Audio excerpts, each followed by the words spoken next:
I feel a very strong compulsion to deliver this commentary, and I have no compunction in doing so, so please bear with me.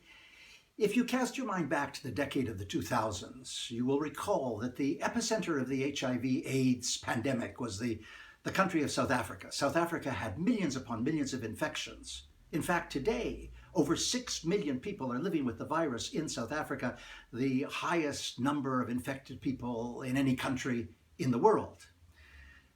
And South Africa itself during that period, I know because I traveled it extensively, was blighted by morbidity and death. And you know, the nemesis in dealing with HIV and AIDS wasn't solely the absence of drugs, wasn't solely the absence of inadequate financing, wasn't solely the ruptured and fractured health systems architecture.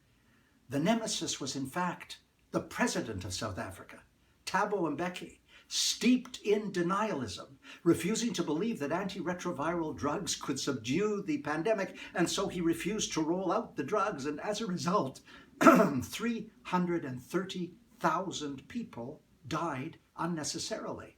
That figure comes from a study done by the Harvard School of Public Health. It's absolutely authentic.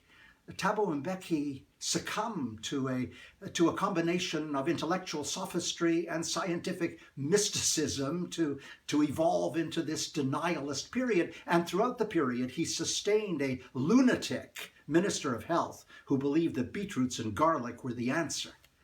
And when Thabo Mbeki finally left the presidency under assault in September of 2008, he was reviled and excoriated for his stand on HIV, as he should have been.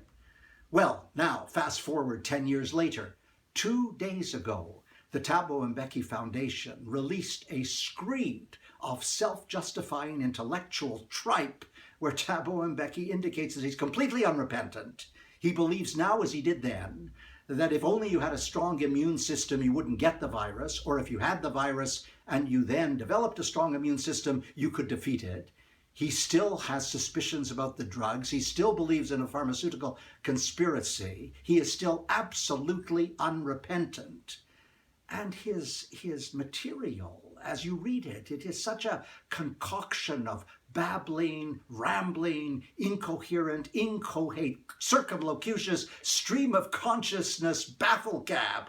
I can't get over what has happened to the man. As a matter of fact, if truth be told, I have read more serious and substantial material in graffiti on the walls of a urinal. 330,000 people dead. You know, President Assad of Syria can be indicted for crimes against humanity for all of the Syrians he has killed. And President al-Bashir of Sudan has been indicted for crimes against humanity by virtue of the scorched earth policy in Darfur. Why is it that Thabo Mbeki is exempt from indictment by the International Criminal Court? 330,000 people dead unnecessarily. Many people say to me, oh, Stephen, Thabo Mbeki is so intelligent. Yes, that may be so, but an intelligence that is so warped that I would prefer stupidity. It's far less dangerous. That was last week. I'm Stephen Lewis.